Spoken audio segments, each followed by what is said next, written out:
Nah, cash flow atau yang disebut dengan arus kas. Arus kas ini pada prinsipnya menggambarkan keuangan yang masuk ke arus keuangan yang masuk ke dalam suatu perusahaan dan keluar dari suatu perusahaan. Nah, di dalam cash flow itu biasanya bentuknya seperti ini. Ada yang namanya inflow. Inflow itu adalah arus yang masuk. Kemudian ada yang namanya outflow, arus yang keluar. Misalkan di sini kalkulasinya untuk 5 tahun. Tahun pertama, kedua, ketiga, sampai tahun kelima. Biasanya cash flow dimulai dari tahun ke-0. Karena dari tahun ke-0 itu adalah tahun di mana kita mulai membangun usaha tersebut. Ya. Nah, pada saat di tahun ke-0 itu ada yang namanya inflow. Di tahun ke-0 itu uang yang masuk ke perusahaan itu ada 2 sumber kan? Ada yang dari pinjaman bank, ada yang dari capital. Capital itu berarti modal kita. Ya. Nah, pinjaman bank dan modal ini didapat dari tabel. Biasanya kalau analisa finansial itu membuat tabel loan-nya sendiri, kemudian tabel capital-nya sendiri. Untuk loan itu kita peroleh dari tabel loan. Perusahaan ini membutuhkan modal 302.000 Hong Kong dollar. 302.000 itu dipakai untuk mesin, furniture, civil works, dan pre-operating expense. Jadi untuk pendirian perusahaan itu 302.338. Nah, untuk mendapatkan uang ini ada 2 sumber. Ya. Sumber yang pertama adalah share. Jadi para pemegang saham 3 orang itu dikumpulkan sehingga berhasil mengumpulkan 211.637. Oke. Berarti kan masih kurang karena kan kita membutuhkan 302.000. Nah, sumber yang kedua diambil dari loan, pinjaman ke bank. Ya, berarti 70% dari modal sendiri, ngumpulin dari 3 pemegang saham, 30% dari bank. Nah,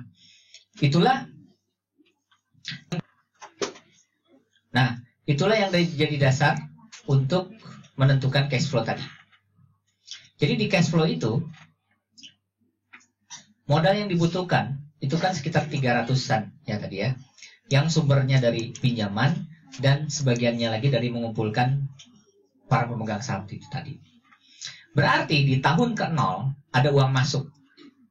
Uang masuk ke perusahaan yang bersumber dari pinjaman dari bank sekian, yang bersumber dari para pemegang saham itu. Nah, kemudian di tahun ke-0 juga uang tersebut langsung dipakai. Untuk apa? Untuk capital yang tadi. Ya, langsung dipakai untuk beli mesin, beli furniture, beli civil works, kemudian untuk operating expense. Sehingga di total ini kan 302.000. Ini juga di total 302.000. Berarti uang yang masuk segini 302.000, uang yang keluar juga 302.000. Itu di tahun ke-0. Kalau misalkan ditanya apakah ada selisih inflow dikurangi outflow, berarti inflow ini dikurangi outflow, tidak ada, 0, nggak ada selisihnya. Ini di tahun ke-0. Masuk ke tahun pertama, year 1. Di tahun pertama tentu saja loan and capital nggak ada, kecuali kalau sekiranya Anda minjem lagi di tahun pertama. Sudah mau minjem segini, Anda minjem lagi bisa. Atau para pemegang saham bertambah. Yang tadinya 3 orang jadi 4 orang, yang 1 orang setahun sekian bisa, Anda tinggal masukkan ke sini. Tapi kalau ternyata tidak ada, ya sudah, tidak usah ditulis. Nah, ada uang yang masuk, itu untuk kalkulasi ini adalah net profit plus depreciation. Berarti uang yang masuk adalah net profit atau untung bersih ditambah depreciation. Nah, net profit ini dapat dari mana? Dapat dari tabel rugi laba atau tabel income statement. Nah, ini tabel rugi laba. Saya ulangi. Tabel rugi laba, laporan rugi laba atau income statement itu adalah uang yang masuk atau dari hasil penjualan, sales, dikurangi cost of goods sold, harga pokok penjualan, yang disebut dengan gross profit, kemudian dikurangi operating expense, biaya operasi, kemudian dikurangi tax, termasuk dikurangi interest, bunga. Ya, sehingga dapat untung bersih 209,492. Nah,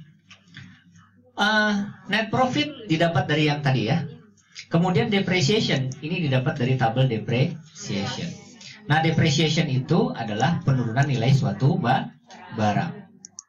Nah, tabel depreciation seperti ini.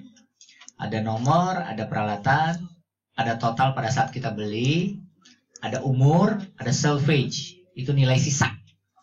Jadi depreciation itu rumusnya adalah nilai harga perolehan, harga pada saat kita beli, dikurangi nilai sisa, harga pada saat di tahun terakhir barang tersebut dibagi 8 atau dibagi umur, sehingga dapat depreciation segini.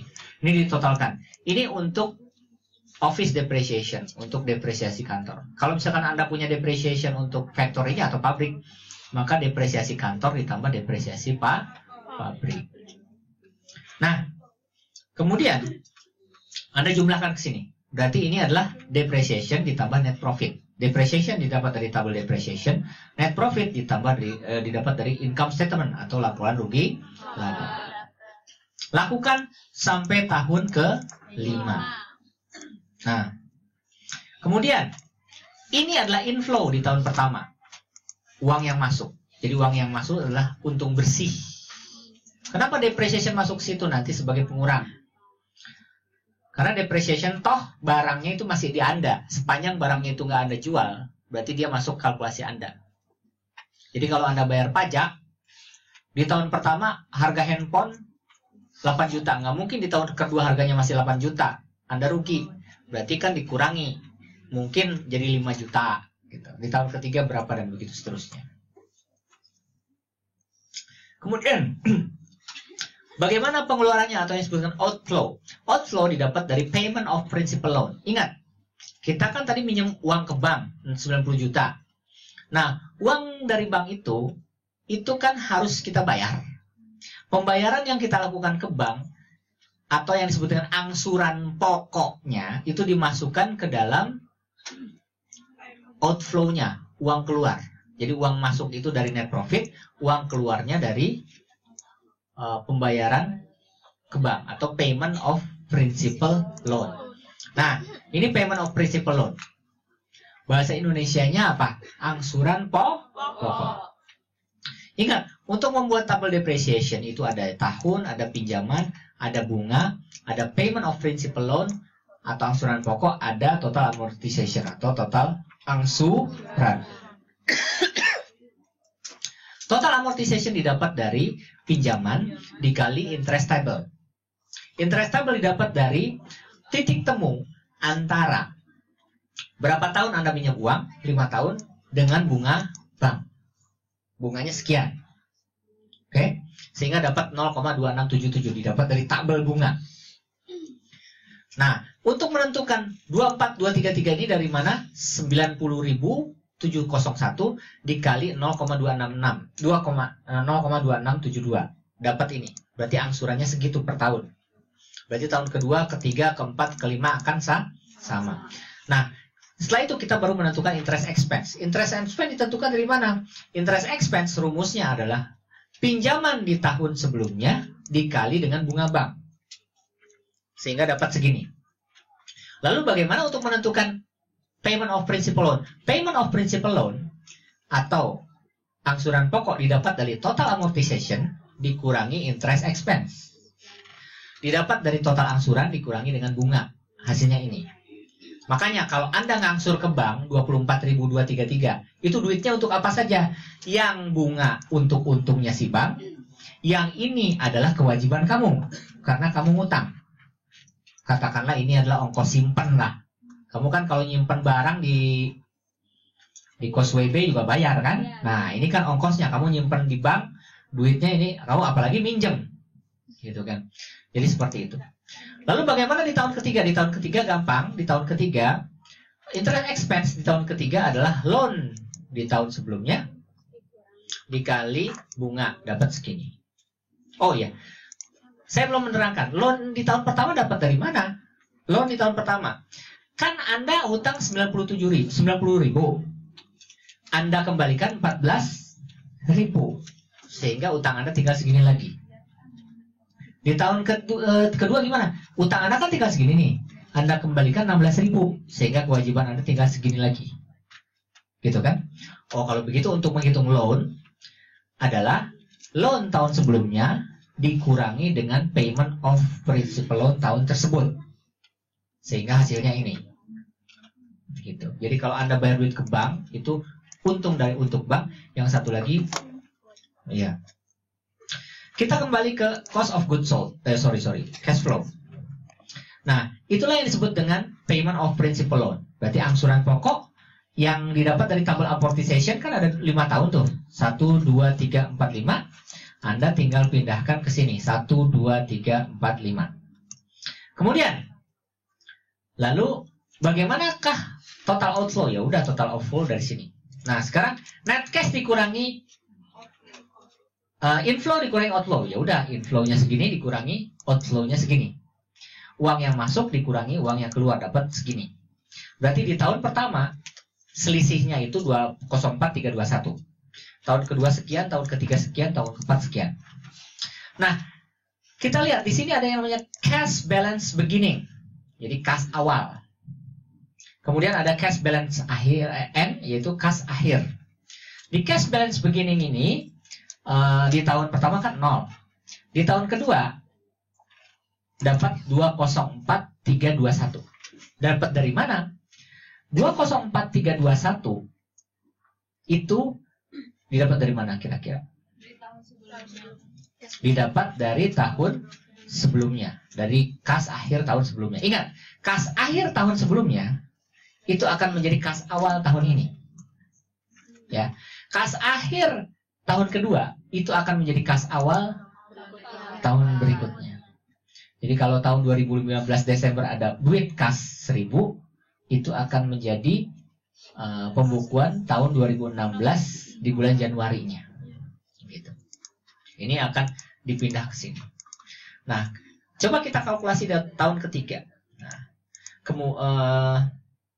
di tahun ketiga, ini kan dapat dari sini. Lalu bagaimanakah cash balance ends? Cash balance ends itu rumusnya adalah selisih antara cash inflow dan outflow ditambah dengan cash balance begini.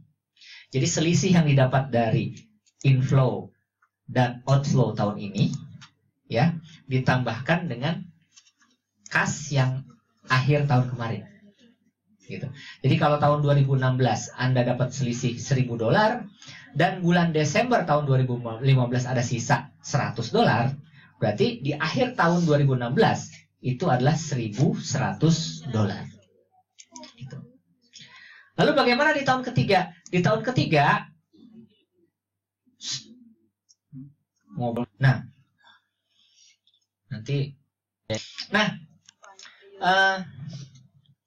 di tahun ketiga, bagaimana cara menghitung net cash balance ends? Gampang. Ini didapat dari inflow dikurangi dengan outflow, sehingga dapat selisihnya segini.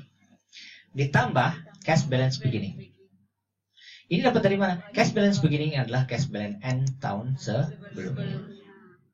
Kemudian ini ditambahkan ini dapat cash balance end. Cash itu uang kas, balance itu sisa, end itu akhir. Gitu.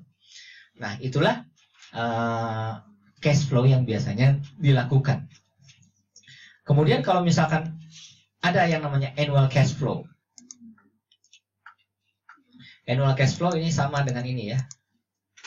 Nah, annual cash flow. Nah, jadi annual cash flow itu adalah cash flow per tahun. Ini sama dengan selisih ini. Kalau misalkan ditanya, berapakah average cash flow? Jadi annual cash flow ini sama dengan ini. Ini sama dengan ini sama dengan ini. Ini sama dengan ini. Sama dengan selisih antara inflow dengan outflow. Average cash flow ini Anda jumlahkan, Anda bagi tahunnya.